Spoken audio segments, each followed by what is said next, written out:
Hello guys, welcome back to my YouTube channel. तो आज मैं एक्सप्लेन करने वाला हूँ गुड डे टू रिसेंट की एपिसोड नंबर 1। तो एपिसोड को शुरू करने से पहले वीडियो को लाइक और चैनल को सब्सक्राइब कर लेना। तो एपिसोड के शुरू में हमें एक जगह का सीन दिखाया जाता है जहाँ पे हेवनली ट्रांसलेशन समन हुई भी थी और उसके इर्द गिर्द काफी ज्यादा कल्टीवेशन उसको रिसिस्ट करने के लिए कल्टीवेशन फॉर्म में बैठे हुए थे। तभी एक लाइटनिंग स्ट्राइक उन पर गिरती है जिसकी वजह से काफी ज्यादा कल्टीवेशन इंजर्ड होने लगते हैं। तभी उन कल्टीवेटर्स का एल्डर कहता है कि ये कैसी लाइटनिंग है जो अभी तक खत्म नहीं हुई, मैं इसके ऑलरेडी 81 राउंड्स को फेस कर चुका हूँ। वो कहता है कि जो पिछले असेंडर थे जिन्होंने इससे हेवनली ट्रांसलेशन को फेस किया था वो सिर्फ 8000 स्ट्राइक से वो ये कह ही रहा होता है कि उसके इर्द गिर्द जो उसकी कल्टीवेटर्स होते हैं वो आहिस्ता आहिस्ता करते सब मारे जा रहे होते हैं। तभी एक जायंट सी हेवनली लाइटनिंग स्ट्राइक उस एल्डर के ऊपर गिर जाती है और उसकी हमें आवाज सुनाई दे रही होती है और वो कह रहा होता है कि किसने इतनी सुप्रीम हेवनली ट्रांसलेशन क्रिएट की है, हम जो इमोर्टल्स हैं इसको एक्सेप्ट नहीं करते और हम इसकी वजह से दोबारा असेंड नहीं हो सकते। और इसी के साथ वो मारा जाता है। तभी हमें प्रेजेंट का सीन दिखाया जाता है और हमें एक नरेटर वॉइस बताती है कि जो एशियन कैस्ट्रोफी के बाद जो इमोर्टल्स थे वो दुनिया से खत्म हो चुके थे और जो इंपीरियल कोर्ट और फैंटम कैपिटल्स थे उन्होंने दोनों ने मिलकर इमोर्टल रियलम पर रूल करना शुरू कर दिया था। हजारों सालों पहले इंपीरियल पावर डिक्लाइन कर गई और जो 8 ग्रेट क्लैंस थे उन्होंने इंपीरियल कोर्ट का कंट्रोल हासिल कर लिया था। फैंटम रियलम ने इस अपॉर्चुनिटी का फायदा उठाते हुए कई ज्यादा ह्यूमन रियलम पर कब्जा कर लिया था। उसी वक्त से डीमंस रैम्पेड पर हुकूमत करते थे और मोस्टर रैक हैविक पर, और उन्होंने आम लोगों पर काफी ज्यादा हैवी टैक्सेस लगा दिए थे और कॉमन लोगों को उनको अपनी वर्शिप करने पर मजबूर कर दिया था। तभी हमें वर्शिप डे का सीन दिखाया जाता है कि जहाँ पर लोग तैयारी कर रहे थे ताकि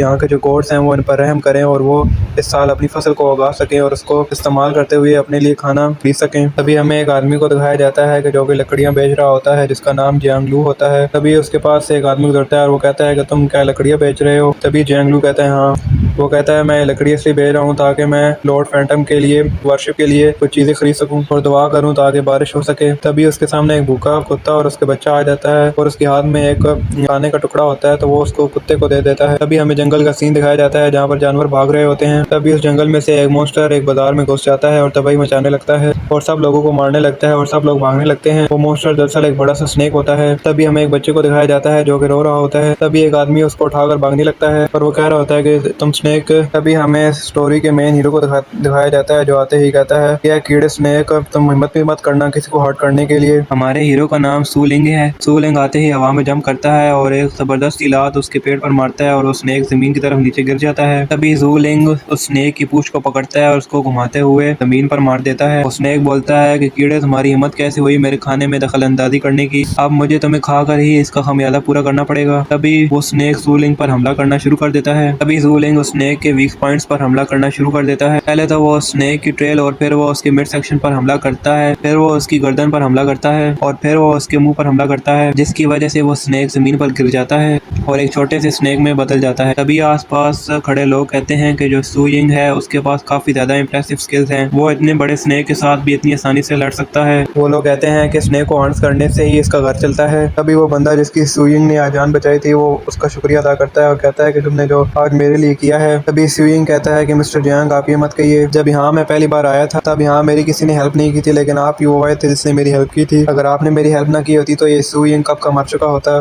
तभी मिस्टर जियांग कहते हैं कि मुझे याद है तुमने मुझसे कहा था कि तुम्हारे ग्रैंडफादर और फादर दोनों स्नेक्स को हंट्स करते थे और उन्होंने स्नेक हंटिंग में ही अपनी जान गवा दी थी। तुम इन डीमन स्नेक्स को 6 साल से हंट्स कर रहे हो लेकिन जो स्नेक हंटिंग है ये काफी ज्यादा खतरनाक है। तभी सूइंग मिस्टर जियांग को चुप कराते हुए कहता है कि स्नेक को हंट करना मेरी ड्यूटी है, इन स्नेक्स को हंट करके ही मैं अपने टैक्स को अदा करता हूँ और सर्वाइव कर पा रहा हूँ, अगर मैं टैक्सेस को अदा नहीं करूंगा तो मुझे डर है कि कहीं मैं मारा ही ना जाऊं। तभी हमें एक कुएं का सीन दिखाया जाता है जहाँ पर लोग लाइन में लगे हुए पानी का इंतजार कर रहे होते हैं लेकिन बारिश न होने की वजह से कुएं में पानी बहुत ज्यादा कम होता है जिसकी वजह से लोगों में बहुत ज्यादा कम पानी तकसीम किया जा रहा होता है। कह रही होती है कि जो डेडलीस्ट स्नेक वेनम है वो एक्सेसिव टैक्सेस और लेवीज के कंपेयर में कुछ भी नहीं है, वो मेरे अल्फाज थे। तभी हमें बताया जाता है कि ये कोई और नहीं है, वही स्नेक है जिसे सूइंग ने मारा है, अब एक छोटे से स्नेक में कन्वर्ट हो चुका है। वो कहता है कि मेरा नाम नी यूंग गी है। वो कहता है कि मैं एक स्नेक डीमन हूँ। वो कह रहा होता है कि ये सब कुछ मैंने अपने फैमिली की ओल्ड बुक्स में पढ़ा है, हमारी जो फैमिली है वो एक नोबल और स्कॉलर फैमिली है और हमारी फैमिली की हिस्ट्री काफ़ी ज़्यादा बड़ी है। तभी सूइंग अपने घर में आते हुए उसे एक जगह पर बंद कर देता है। सूइंग उससे कहता है कि तुम ट्रैक से बाहर निकलते जा रहे हो। वो स्नेक कहता है जो मेरे ग्रैंडफादर थे वो एक स्नेक डीमन थे और वो एक स्नेक हंटर के हाथों मारे गए। वो कहता है जो मेरे पेरेंट्स थे वो भी एक स्नेक डीमंस थे और वो दोनों भी एक स्नेक हंटर्स के हाथों मारे गए। वो कहता है कि मैं 120 साल का हो चुका हूँ। वो कहता है मैंने सोचा था कि मेरी किस्मत इससे अलग होगी और मैं सर्वाइव कर जाऊँगा, और मैंने सोचा था कि मैं सबको डिवोर कर जाऊँगा, लेकिन मैंने सोचा नहीं था कि मैं आज मारा जाऊँगा, वो भी एक स्नेक हंटर के द्वारा, वो भी एक स्नेक हंटर के हाथों में। इसका नाम सू यिंग है। वो कहता है कि कितनी बेकार किस्मत है मेरी।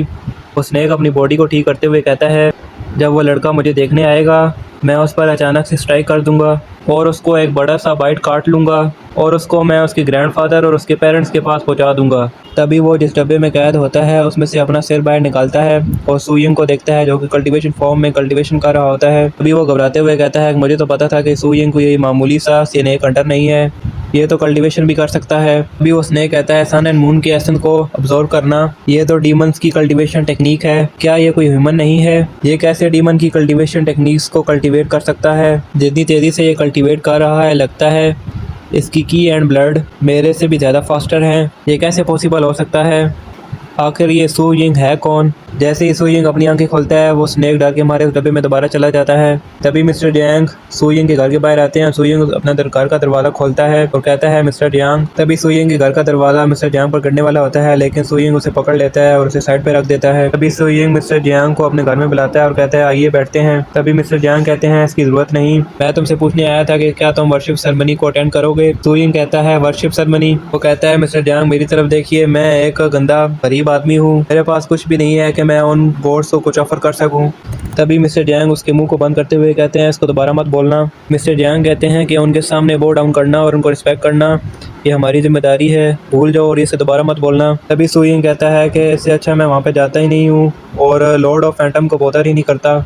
अभी मिस्टर जियांग सू यिंग को अपने हाफ पैन केक को उसके हाथ में रखते हुए कहते हैं कि इसको रख लो और इसके खा लेना। और मिस्टर जियांग कहते हैं कि खुद को भूखा मत रखो। मिस्टर जियांग कहते हैं कि जो लॉर्ड फैंटम है वो उस छोटी सी चीज़ के लिए परवाह नहीं करेगा। ये कहते ही वो वहाँ से जाने लगते हैं। अभी सू यिंग उस डब्बे से स्नेक को बाहर निकालता है और कहता है कि क्या तुम्हारी लुक जो है वो अच्छी है? तभी वो स्नेक कहता है कि जो जेंटलमैन होते हैं वो अपने अल्फाज का इस्तेमाल करते हैं ना कि हुक्कों का। अभी सू यिंग कहता है मैं तुमसे पूछूंगा और तुम्हें उसका आंसर देना पड़ेगा, अगर तुमने ऐसा ना किया तो मैं तुम्हें मार दूंगा। तभी सू यिंग उससे कहता है कि तुम मुझे बताओ तुम डीमन कैसे बने? उसने कहता है ये काफ़ी ज़्यादा लंबी स्टोरी है। वो कहता है मेरे जो ग्रैंडफादर थे वो एक ऑर्डिनरी स्नेक थे। एक दिन वो अचानक एक केव में घुस गए जहाँ पे उन्होंने 2 स्क्रिप्चर्स और एक पिल को हासिल किया। तब उन्होंने वो पिल ली, मेरे ग्रैंडफादर ने अचानक से एक इंटेलिजेंस हासिल कर ली और वो बोलना, लोगों को पहचानना और किताबें पढ़ना सीख गए। फिर उन्होंने उस स्क्रिप्चर्स की मदद से कल्टीवेशन करना शुरू कर दी और एक डीमन में कन्वर्ट हो गए। मेरे ग्रैंडफादर ने फिर वो स्क्रिप्चर मेरे पेरेंट्स को पास कर दिया और फिर मेरे पेरेंट्स ने मुझे पास कर दिया। वो स्नेक कहता है कि तुम मुझे कह सकते हो कि जो मेरी फैमिली है वो एक ट्रेडिशनल कल्टीवेशन फैमिली है। तभी सू यिंग उस स्नेक से कहता है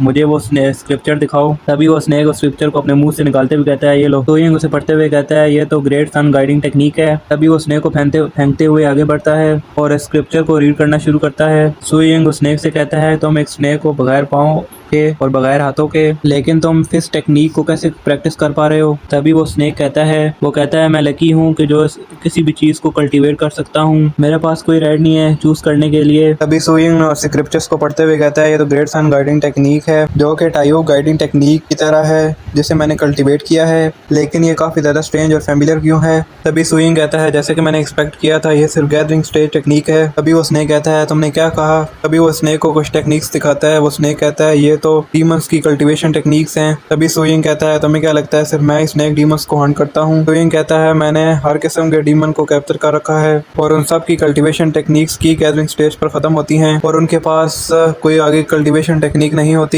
जो मेरी टाई गाइडिंग टेक्निक है वो इसके साथ काफ़ी ज़्यादा सिमिलर है। तभी वो कहता है ये सब उन इंसानों की वजह से है जिन्होंने डीमन रेस को ख़त्म कर दिया ताकि वो कल्टीवेशन ना कर सकें और उन्होंने सिर्फ एक की गैदरिंग स्टेज टेक्निक को छोड़ दिया, लेकिन उन कमीनों ने पूरी तरह उसको तबाह नहीं किया। स्नेक कहता है इससे अच्छा था कि वो हम सबको किल कर देते। तभी सू यिंग उस स्क्रिप्चर को देखते हुए कहता है एलिमेंट फोर्स बुलफिस्ट, ये काफी ज्यादा इंटरेस्टिंग नजर आ रही है। फिर हमें जियांग फैमिली के एंसेस्टर हॉल का सीन दिखाया जाता है, जहाँ पे लोग अपनी बनाई हुई चीजों को लेकर जा रहे होते हैं और उस डीमन स्टैचू को बो डाउन कर रहे होते हैं। तभी उस जियांग एंसेस्टर हॉल का काउंसलर उन्हें कह रहा होता है जल्दी जल्दी करो। वो सब लोग अपनी अपनी चीजें उस स्टैचू को पेश कर रहे होते हैं और कहते हैं लॉर्ड फैंटम हमें ब्लेस कीजिए। तभी सब लोग एक साथ उसको बो डाउन हो जाते हैं। तभी काफी ज्यादा धुआं इकट्ठा होते हुए स्टैचू के अंदर जाने लगता है, जिसकी वजह से स्टैचू पर क्रैक्स आना शुरू हो जाते हैं और वो अचानक से जिंदा हो जाता है। और हमें बताया जाता है ये टान चैंग है, जो कि फैंटम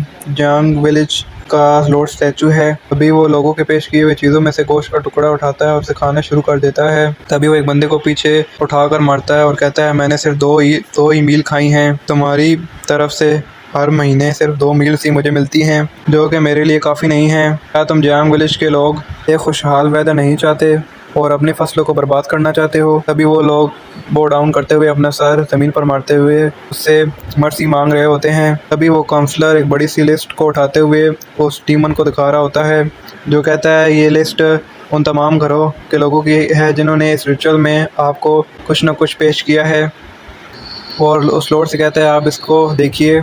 तभी वो लॉर्ड स्टैचू कहता है कि यहाँ पे किसी ने तभी लॉर्ड स्टैचू कहता है कोई यहाँ पे एम्प्टी हैंडेड आया है। तभी वो कहता है जियांग ल्यू। तभी हमें सू यिंग को दिखाया जाता है जो कि कल्टीवेशन कर रहा होता है। वो स्नेक कहता है मैंने ऐसा फिनोमेना पहले कभी नहीं देखा जब मैं इस टेक्निक को कल्टीवेट कर रहा था।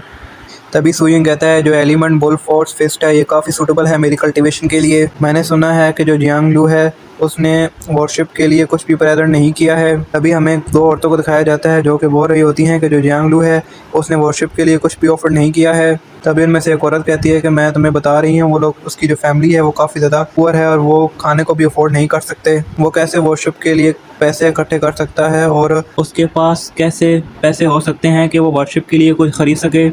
तभी वो उनमें से एक औरत कहती है फिर लॉर्ड फैंटम उसको इतनी आसानी से तो जाने नहीं देगा। अभी हमें एंसेस्टर हॉल का सीन दिखाया जाता है जहाँ पे वो लॉर्ड फैंटम उन लोगों के करीब आ रहा होता है। तभी वो लोग उसके रास्ते से हट जाते हैं और सिर्फ पीछे जियांग लू रह जाता है। वो उस लॉर्ड फैंटम से कहता है कि जो पिछले साल फसल नहीं हुई जिसकी वजह से मेरे पास पैसे नहीं हैं, मेरे फैमिली के पास कुछ भी नहीं बचा मैं जिसको मैं आपको ऑफ़र कर सकूं। तभी वो लॉर्ड फैंटम कहता है कि जियांग लू अपनी बेटी को मुझे ऑफ़र करो। तभी जियांग लू कहता है प्लीज़ ऐसा मत कीजिए, मुझे सिर्फ 2 दिन दे दीजिए, नहीं सिर्फ 1 दिन, मैं आपके लिए कुछ ना कुछ ले आऊँगा। तभी लॉर्ड फैंटम घुटनों के बल आते हुए कहता है कि मुझे वो चाहिए अभी। तभी जियांग लू रोते हुए कहता है कि मैं टैक्सेस को पूरा नहीं कर सकता और अब मेरी बेटी जिसको ऑफिसर ले गए हैं। तभी लॉर्ड फैंटम खड़े हुए कहता है कि इसका मतलब तुमने ऑफिसर्स को ट्रिब्यूट पेश कर दिया है लेकिन मुझे नहीं किया। तभी वो जियांग लू को उठाते हुए एक दीवार पर मारता है और कहता है क्या तुम्हें लगता है कि जो फैंटम रियलम है वो ह्यूमन अथॉरिटीज के मामले में इंटरफेयर करेगा? तभी वो काउंसलर आगे आते हुए कहता है कि लॉर्ड फैंटम अपने गुस्से पर काबू रखिए। वो कहता है कि मुझे पता है कि आपकी जियांग लू की डॉटर पर नजर है, उसको मैं आपको आज ही वापस लेकर आपको प्रेजेंट कर दूंगा। तभी वो गार्ड्स को कहता है कि जाके दुल्हन को लेकर आओ। तभी हमें सुयिंग को दिखाया जाता है जो कि भाग रहा होता है। तभी जियांग लू कहता है कि लॉर्ड प्लीज मर्सी दिखाइए, मेरी बेटी को माफ कर दीजिए। हमें उस लड़की का नाम बताया जाता है जिसका नाम जियांगशु है। तभी लॉर्ड फैंटम कहता है कि मैं तुम्हें ब्लेसिंग दे रहा हूँ। तभी जियांग लू कहता है मैं आपसे भीख मांग रहा हूँ लॉर्ड फैंटम, प्लीज मर्सी दिखाइए। तभी लॉर्ड फैंटम कहता है कि जो काउंसलर है वो काफी ज्यादा समझदार है। तभी लॉर्ड फैंटम उसकी बेटी को उठा लेता है। तभी लॉर्ड फैंटम के सीने में से एक बड़ा सा मुंह बाहर आता है। वो लड़की चला रही होती है कि फादर मुझे बचा लीजिए। मिस्टर जियांग लू से मर्सी मांग रहा होता है लेकिन लोग उसे पकड़ लेते हैं और पीछे की तरफ फेंक देते हैं। मिस्टर जियांग लू कहते हैं कि मैं आपसे भीख मांगता हूँ घुटनों के बल, प्लीज लॉर्ड फैंटम मुझे माफ कर दीजिए, हम पर रहम दिखाइए।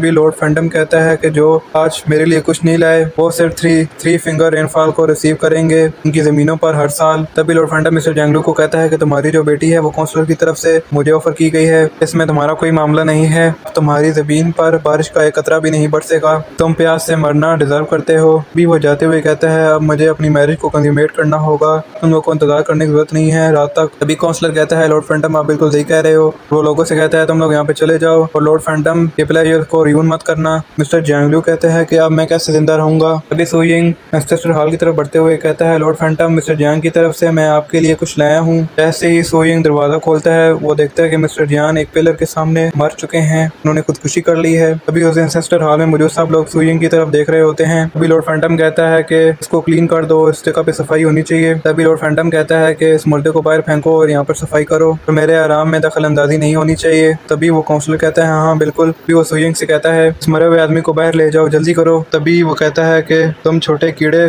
क्या तुम मुझे सुन नहीं रहे? वो सुइंग के पास जाते हुए कहता है इस मुर्दे को बाहर ले जाओ, लॉर्ड फैंटम अपनी मैरिज को एंजॉय करने वाले हैं, जल्दी करो। लेकिन सुइंग वहाँ पे फ्रोजन हुए खड़ा हुआ होता है, जैसे कि उसे कोई सदमा आ गया हो। काउंसलर उससे कह रहा होता है कि जाओ, तुम क्या सोच रहे हो, जल्दी करो। सुइंग को अपने पास का सीन याद आ रहा होता है जब जियांग लियू ने उसकी मदद की थी, जब उसके पास कुछ भी नहीं था खाने के लिए, और वो कह रहा होता है कि तुम ऑफरिंग को एंजॉय करते हो हर साल, लेकिन तुम फिर भी हमें इस तरह ह्यूमिलेट करते हो। सुइंग को मिस्टर जियांग लियू की डॉटर की बातें याद आ रही होती हैं। कह रही होती है कि हमें सिर्फ जिंदा रहना है।